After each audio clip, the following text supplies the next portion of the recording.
Hello friends, स्वागत है आपका मेरे YouTube channel study with Ravi Tripathi पर।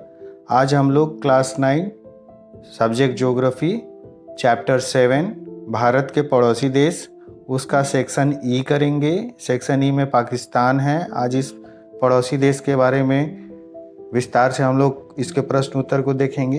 पिछले सेक्शन में हम लोगों ने सेक्शन डी बांग्लादेश के बारे में देखा था। आइए अब इस पार्ट का हम लोग प्रश्न उत्तर करें। वस्तुनिष्ठ प्रश्न संख्या 1, पाकिस्तान का सबसे बड़ा हवाई अड्डा कहाँ है? तो यह कराची में है। खेल का सामान बनाने में विश्व प्रसिद्ध है सियालकोट। पाकिस्तान की सबसे प्रसिद्ध चोटी तख्त सुलेमान की ऊंचाई क्या है? तो यह 3770 मीटर है। सिंधु नदी बहती है उत्तर से दक्षिण दिशा में। लघुत्तरीय प्रश्न संख्या 1, पाकिस्तान को सिंधु की देन क्यों कहा जाता है? इसका उत्तर पेज नंबर 119 में है। पाकिस्तान की मुख्य नदी सिंधु और उसकी सहायक नदियों जैसे झेलम, चेनाब, रावी, सतलज, व्यास है। इन्हें पंचनद कहा जाता है और सिंधु को नद के नाम से पुकारा जाता है। सिंधु का उद्गम हिमालय पार से है। अरब सागर में यह समा जाता है। इसकी सहायक नदियां उत्तर पूर्व भारत के उत्तर पश्चिम से मैदान के मध्यवर्ती भाग में आकर इससे मिलती हैं। सिंधु की सहायक नदियों में काबुल नदी भी है जो अफगानिस्तान होते हुए उत्तर पश्चिम से आकर सिंधु में मिलती है। पाकिस्तान को सिंधु की देन कहा जाता है इसलिए क्योंकि यह सत्य है कि यदि सिंधु पाकिस्तान से अनुपस्थित हो जाए तो पूरा देश पत्थरों और रेगिस्तान का ढेर तुल्य रह जाएगा। आइए अब दीर्घ उत्तरीय प्रश्न करें। प्रश्न संख्या 1, पाकिस्तान की जलवायु की विशेषता की व्याख्या करें। इसका उत्तर पेज नंबर 119, 20 और 121 में है। पाकिस्तान की जलवायु मानसूनी एवं उष्ण मरुस्थलीय है। यहाँ गर्मी में बेहद गर्मी और जाड़े में कड़ाके की सर्दी पड़ती है। जाड़े के मौसम में औसत तापमान 7 डिग्री सेल्सियस से कम रहता है। उत्तर के पर्वतीय भाग में बर्फ जम जाती है। गर्मी ऋतु में तापमान 45 डिग्री सेल्सियस तक पहुंच जाता है। जैकोबाबाद का तापमान 55 डिग्री सेल्सियस तक पहुंच जाता है। यह पाकिस्तान ही नहीं बल्कि एशिया का सबसे गर्म स्थान है। पूर्व मरुस्थलीय भाग में धूल भरी आंधियां चलती हैं। चारों ओर रेत के टीले दिखाई पड़ते हैं। पाकिस्तान में वर्षा का अभाव है। वार्षिक वर्षा का औसत मात्र 35 सेंटीमीटर है। जाड़े में यदाकदा वर्षा हो जाती है चक्रवातों के जरिए। गर्मियों में बंगाल की खाड़ी से आने वाले मानसूनी पवनों से वर्षा होती है। वर्षा का वितरण एक समान नहीं है। उत्तर के पर्वतपदीय क्षेत्र में 75 से 80 सेंटीमीटर तक, जबकि पूर्व मैदान में 35 से 50 सेंटीमीटर तक, जबकि पश्चिमी क्षेत्र में 10 से 25 सेंटीमीटर ही वर्षा होती है। सिंधु और उसकी सहायक नदियां हैं। ये पाकिस्तान में भरपूर उपजाऊ मिट्टी भी देती हैं और जल की ज़रूरत को भी पूरी करती हैं और इसीलिए सिंधु की देन पाकिस्तान को कहा जाता है, जिसको हम लोगों ने अभी चर्चा किया। सिंधु और अन्य नदियों पर बड़े पैमाने पर बांधों का निर्माण किया गया है। बांधों के विकास के द्वारा यहाँ नहरों का जाल विकसित किया गया है। सिंधु और उसकी सहायक नदियों के द्वारा कई दोआब का निर्माण हुआ है। उत्तर पूर्व में नए एवं पुराने जलोढ़ मिट्टियों का फैलाव है जो काफ़ी उपजाऊ है। उत्तर पश्चिम और मध्य पश्चिम में पथरीली मिट्टियाँ पाई जाती हैं। दक्षिण पूर्व का भाग पठारी और मरुस्थलीय तथा शुष्क क्षेत्र होने के कारण यहाँ की मिट्टी रेतीली एवं पथरीली है। दक्षिण पूर्व में सिंधु का डेल्टा है। वर्षा की कमी के कारण यहाँ वनों का विस्तार नाममात्र का है। केवल 3% भाग में वनों का विस्तार है।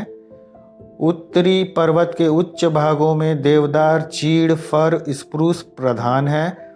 बलूचिस्तान के पठार पर पाइन ओक के वृक्ष की प्रधानता है। पाकिस्तान एक कृषि प्रधान देश है। यहाँ 19% भूमि पर कृषि की जाती है। इस पर यहाँ की 72% जनसंख्या आश्रित है। सिंधु और उसकी सहायक नदियों पर कई बड़ी बड़ी नहरों का विकास किया गया है। कुल कृषि योग्य भूमि के 63% भूमि पर सिंचाई की जाती है। मुख्य फसल गेहूं है। यहाँ की लगभग 55% कृषि योग्य भूमि पर गेहूं की खेती की जाती है। अन्य फसलों में चना, मक्का, ज्वार, बाजरा, कपास, तिलहन, गन्ना, तंबाकू है। चावल की खेती यहाँ दक्षिण पूर्व भाग में सीमित क्षेत्र में की जाती है। गेहूं मुख्य रूप से पंजाब के पश्चिमी भाग में उपजाया जाता है। दूसरे स्थान पर चना है। साथ में मकई, ज्वार, बाजरा की भी खेती की जाती है। नकदी फसलों में कपास और गन्ना प्रमुख है। दीर्घ उत्तरीय प्रश्न संख्या 2, पाकिस्तान के खनन एवं उद्योगों के विकास का वर्णन करें। इसका उत्तर पेज नंबर 121 और 122 में है। खनन एवं उद्योग तथा अर्थव्यवस्था पर प्रभाव। खनिज पदार्थों की दृष्टि से पाकिस्तान एक गरीब देश है। खनिज में कोयला, खनिज तेल, प्राकृतिक गैस, क्रोमाइट, जिप्सम, लोहा, सेंधा नमक, चूना पत्थर, बॉक्साइट, गंधक प्रमुख है। खनिज तेल का उत्पादन बालकासार, खैरपुर, अटक, चाकवाल में होता है। रावलपिंडी, मजरावल, हैदराबाद के कई क्षेत्रों में कोयला खनन है। अटक, सरगोधा, जितरत एवं मियांवाली क्षेत्र से लौह अयस्क प्राप्त किया जाता है। बलूचिस्तान की जोब घाटी में क्रोमियम का भंडार है। मैंगनीज लासबेला और कोहाट क्षेत्र से प्राप्त किया जाता है। प्राकृतिक गैस का मुख्य क्षेत्र सुई, खैरपुर, लायलपुर है। आइए अब जरा उद्योग के बारे में देख लें।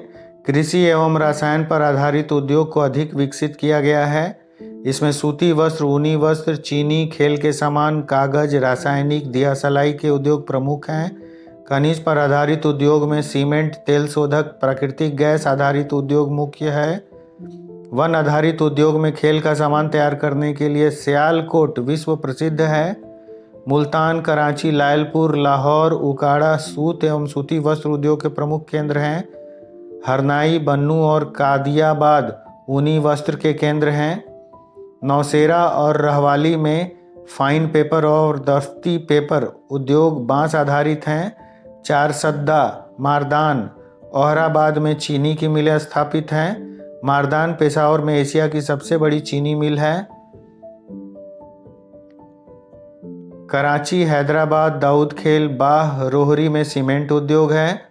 दाऊदखेल में रसायन पदार्थ बनाने का सबसे बड़ा केंद्र है।